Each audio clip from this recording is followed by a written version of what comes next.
Muriel Bowser speaking about President Trump's crackdown in the Capitol. Let's see what the mayor has to say. Announcement from the White House. So I'll have a short statement and then we'll be able to take a few questions.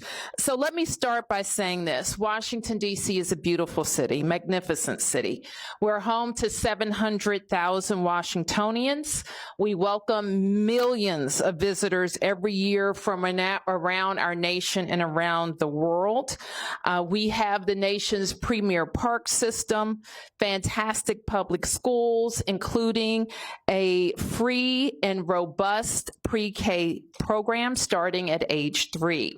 We have a tremendous public transportation system, and we have hardworking people here who are raising families, starting businesses, and hiring workers. So it's very important to me that for all who live here and visit here, just know how beautiful our city is and how proud we are of all that we've accomplished here. We're unique in other ways as well. Though we pay taxes, in fact, we pay more than most states per capita. We're not a state. We don't control the DC National Guard. We don't have senators or full autonomy. Limited home rule gives the federal government the ability to intrude on our autonomy in many ways. I've said before, and I'll repeat, that I believe that the president's view of DC is shaped by his COVID-era experience during his first term. And it is true that those were more challenging times related to some issues.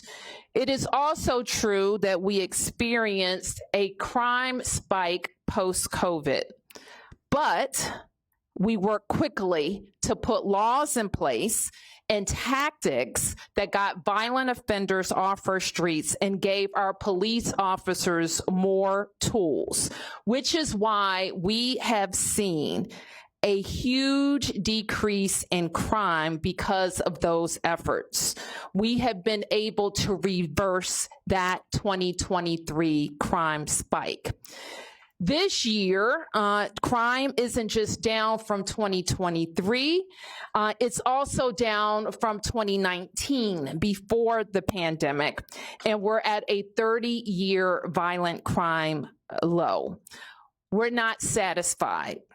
We haven't taken our foot off the gas, and we continue to look for ways to make our city safer.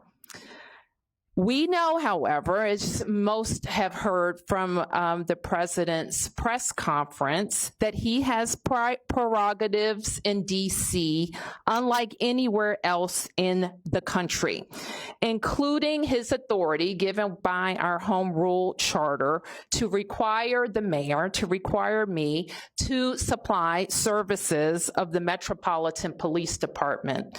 And he also has control and the ability to deploy the National Guard. But let me be clear, as our home rule charter is also clear, and the president's executive order restates. Chief Pamela Smith is the chief of the Metropolitan Police Department, and its 3,100 members work under her direction. The Home Rule Charter requires the mayor to provide the services of MPD during special conditions of an emergency, and we will follow the law. Though there's a question about the subjectivity of that declaration.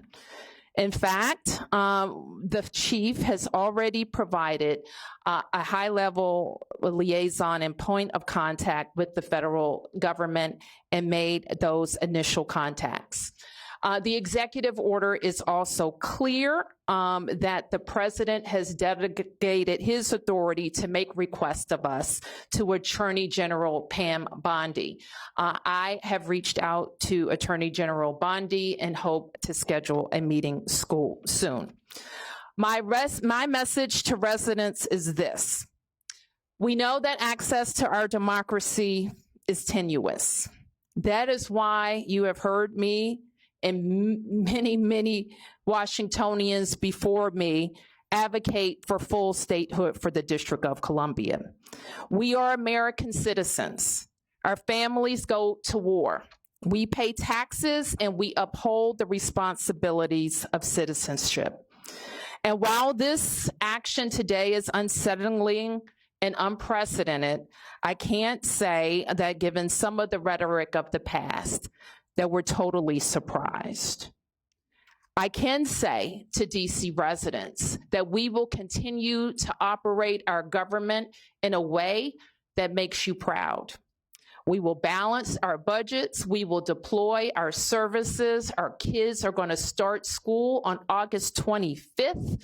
And we will work with the federal government to do the things that they should do for our city, including making sure that we have the judges that we need, including making sure that all federal parks are supported, not just with law enforcement, but with other clean and safe activities, and including making sure that our economy is supported by rational federal actions as it relates to the federal workforce, federal workers, and federal property in the District of Columbia.